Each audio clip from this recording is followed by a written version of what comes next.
Hey guys, Brett Weiss here. Welcome to another video. If you're new to the channel, please hit that subscribe button. It is super helpful. Today, I've got a really special video for you. It is a mind-boggling, brilliant, genius, idiotic, insane review of an Atari 2600 game. Yes, it's all these things, but most of all, it is extremely well done, and it is different than any other video game review ever written in the history of the world. It is of Star Wars: The Empire Strikes Back for the Atari 2600. I happen to like this game quite a bit. It's a fantastic shooter, especially back in the day. It was just awesome to play, you know, a scene from Star Wars: The Empire Strikes Back in the comfort of your home on the Atari. And it has good graphics and it's a lot of fun. It can be repetitious, but the reviewer in question disagreed, to put it mildly. The review was by the late great Harlan Ellison, the amazing dark fantasy writer, the science fiction writer who wrote so many brilliant short stories. And to let you guys know, I am a huge fan of Mr. Ellison. Check it out. I have got a boatload of his works of fiction, and I've got some of his nonfiction books as well. Just a brilliant writer.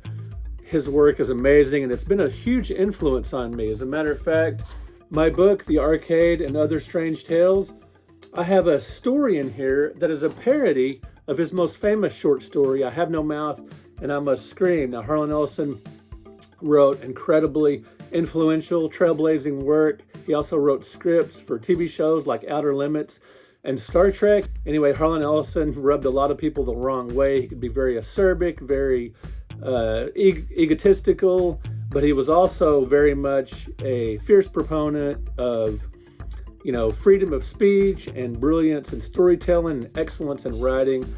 He demanded a lot from people he worked with. He demanded a lot from society in general. I cannot imagine the things he would think and say in today's current political climate. It would be off the charts. I would actually like to hear from him, but sadly, you know, he died a few years ago, and man, the world lost a brilliant voice. He had a really interesting take on Star Wars: The Empire Strikes Back for the Atari 2600 back in the day.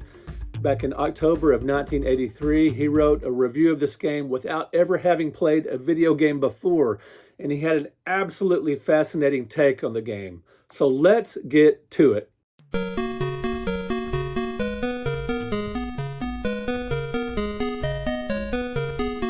Now, ironically, later on, Harlan Ellison would lend his name to a video game, but we'll get to that in a little bit. Let's get straight to his review of The Empire Strikes Back from October of 1983. Now, I'm not sure what publication he wrote this for. I don't have that, but I did find it on X. Someone had posted the review, and it's called Rolling That Old Devil Stone. Let's get to Harlan Ellison's insane review. Check it out, guys. This is going to be the most ridiculous thing you've ever heard in your life. Also very brilliant. Nothing in this world beyond the first 16 seconds of a baby's birth is innocent. Nothing is precisely what it seems to be. Anyone who believes otherwise spreads the marmalade of folly on his daily bread of reality. Anything can be a paradigm of life's important lessons. Pretty heady start. Parker Brothers' video game cartridge, Star Wars: The Empire Strikes Back, seems at first encounter merely another of the seemingly endless permutations of the callous-producing rage that has swept an entire generation of orphan Annie-eyed, over-financed, leisure-time surfeited teenagers into electronic game arcades from Tampa to Tacoma. As you can see, he doesn't have a strong view of gaming and gamers. But even the botulism bacterium looks innocent at first encounter, and the Empire Strikes Back video game is an analog for the myth of Sisyphus. He sort of sees the game as being pointless and futile. Never having played a video game, having stared with creeping horror at the legions of silent, intense kids mesmerized in front of Pac-Man, Space Invaders, and Donkey Kong machines, and Chuck E. Cheese pizza and video game parlors, I greeted the request to review this new cartridge with mixed emotions ranging from fearful curiosity to outright dismay. Yeah, Harlan Ellison was just a very prolific writer, and he wrote a lot of nonfiction. He wrote reviews of different things, and this was an assignment. I had no reason to think that this fad was any more dangerous than swallowing goldfish, phone booth stuffing, hula hoops, or wearing one's hair in an imitation of Farrah Fawcett. Yet the vast amounts of money being poured into these games, the accumulated years of time lost playing them, the apparent absence of any benefit to the players, had produced in me a frisson of concern. In a nation where reading is becoming an arcane lost art. Now get it, this was back in 1983 when people read, way more books than they do now. Where television has become the universal curriculum, where the lemming-like pursuit of mindless entertainment has taken on the noble obsessiveness of a search for the Holy Grail, the inspired exploitation of the Star Wars totem in video game form had, in the realm of possibility, the potential to emerge as the most virulent electronic botulism of all. He doesn't like video games. I get it. The Atari console system was rigged to a television set in my home. I read the simple instruction brochure and proceeded to bore my ass off for the next hour, becoming as adept at The Empire Strikes Back as I cared to be. Hilarious stuff. Kindly, and this is in parentheses, kindly refrain from kvetching that a 10-year-old can become more proficient at one of these twiddles than I, an adult at least in years, could ever be. Yes, he or she very likely can beat me 99 out of 100 times, but no 10-year-old I've ever encountered can write Moby Dick, create a Sistine Chapel fresco, or F with any degree of expertise. That's kind of cringy. And none of these are taught by video game. Okay, out of the parentheses now. The extremely simple-minded parameters of Parker Brothers' Empire Strikes Back are consistent with virtually all other video games. Destruction is the object. A line of two-dimensional Imperial walkers plod toward a rebel power generator on the ice planet Hoth. If you can believe those mundane pastel readouts represent an ice planet. Ooh, a dig at Atari graphics. You, as the player, have to blow them up with blasts from the 5 snowspeeder aircraft you are given. The object of the game is to destroy as many of the walkers as you can. It takes 48 direct hits to neutralize a walker before they reach the power generator and blow up the entire planet. Terrific object lesson for kids to learn, invaluable for everyday life in a world where nuclear holocaust paranoia already immobilizes us. So he sees the game as sort of a fear-inducing, exercise in futility. I think it's actually a pretty fun game. Let's continue, shall we? The walkers fire missiles at snowspeeders. They can track the zipping aircraft, fire smart bombs that loop and follow a snowspeeder, blast fore and aft of themselves, and otherwise cause you aggravation. Occasionally, a bomb hatch will open as indicated by a minuscule dot of light that strobes too briefly for anyone to hit, save someone who has devoted his or her life to playing this game. And the walker is whacked, on to page 2, at once. Your snowspeeders can be repaired and go back into action, but only twice. If you knock out a walker, another one appears, smarter, stronger, with new abilities. Points are amassed for various degrees of destruction to the walkers, and for every 2,000 points scored, you get an extra snowspeeder. There's a lot more hurly-burly, great word there. Walkers change color and are weakened as a result of amassed hits. You can crash your snowspeeder into a walker. Sometimes you acquire the force and cannot be destroyed.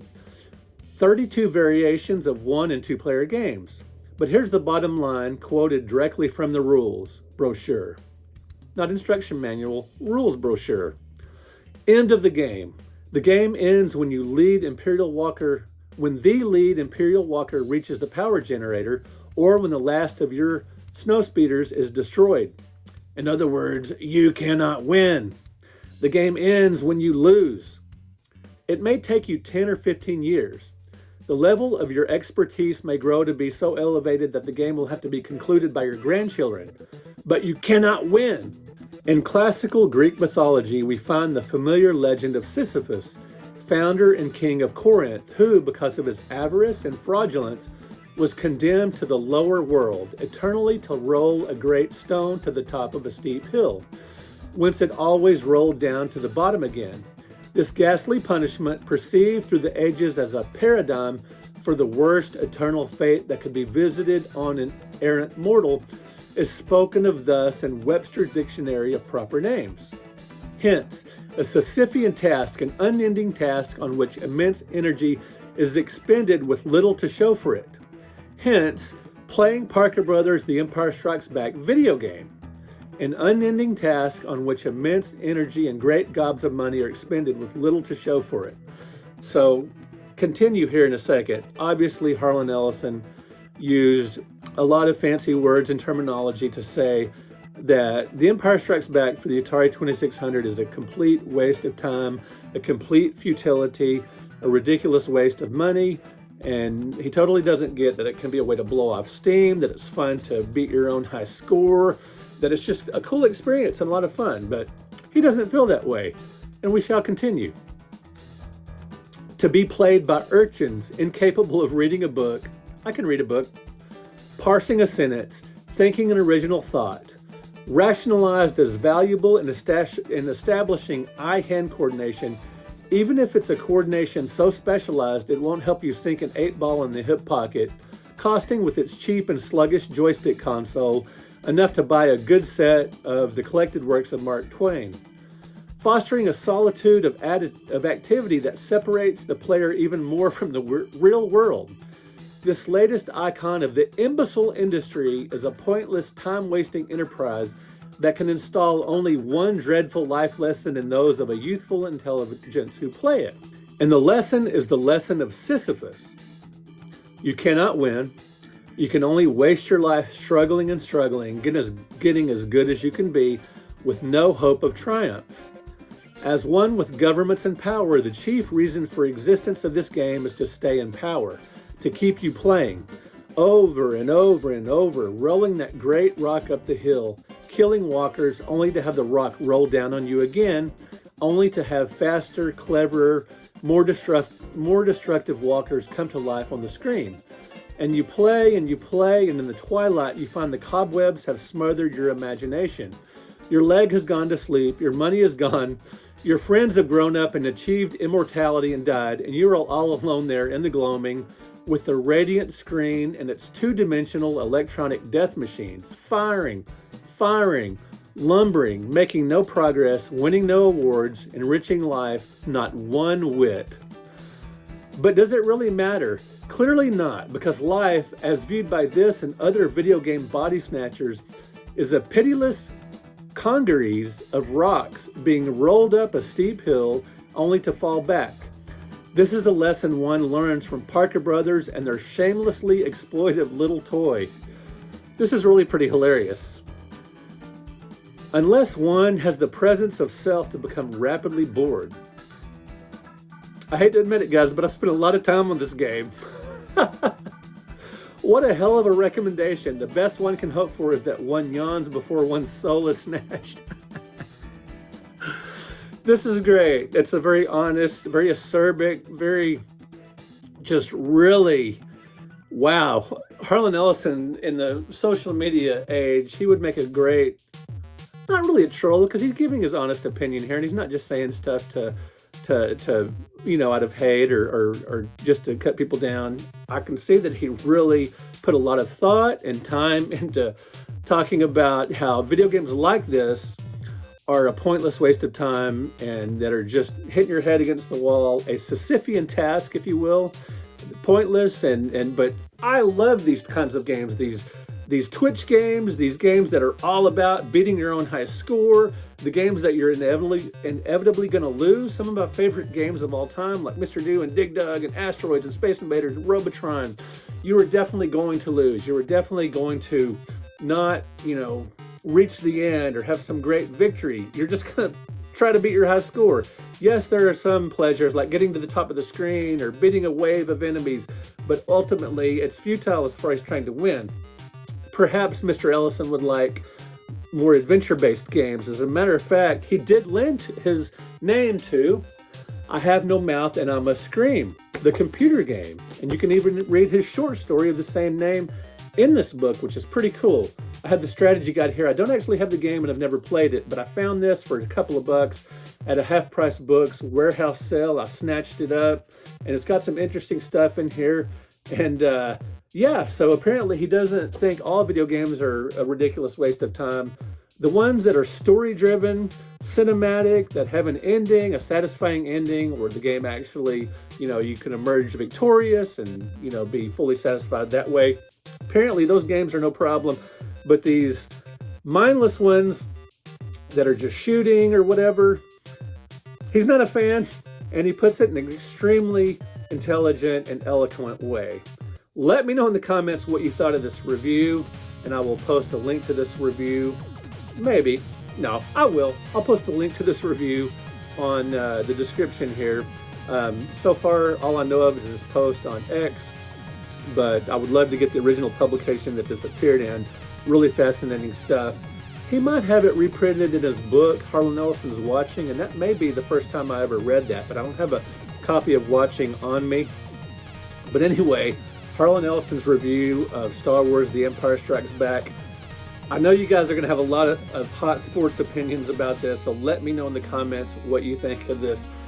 Really, is it a closed-minded review, or is it just, old man, get off my lawn review of this game, or someone who just doesn't quite get the appeal of video games? I love them. Now, I love to sit down and read a good novel, or at least I used to. Haven't read as many novels in recent years as I used to, but I used to just devour books. As a matter of fact, in the very peak of my gaming, in the early to late 80s and on into the early 90s, when I was spending the most hours playing video games in the late 70s, I was devouring novels, magazines, short stories. I would read anything. You guys know I read up a voracious reader and a voracious gamer, so it's possible to be both. But apparently Harlan Ellison didn't think so. Anyway, he was a brilliant writer.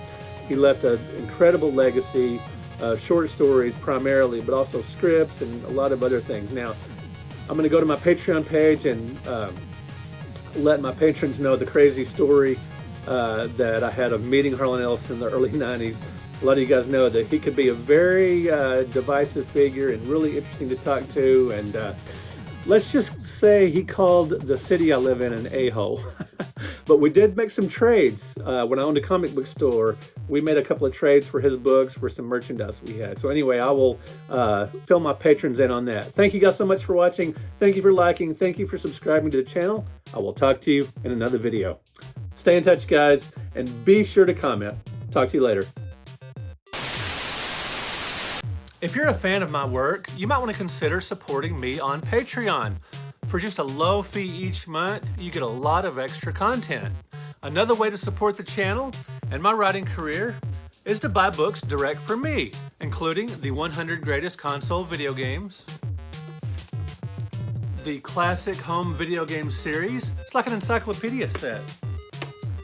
And this massive bad boy, the NES Omnibus Volume 1 A through L.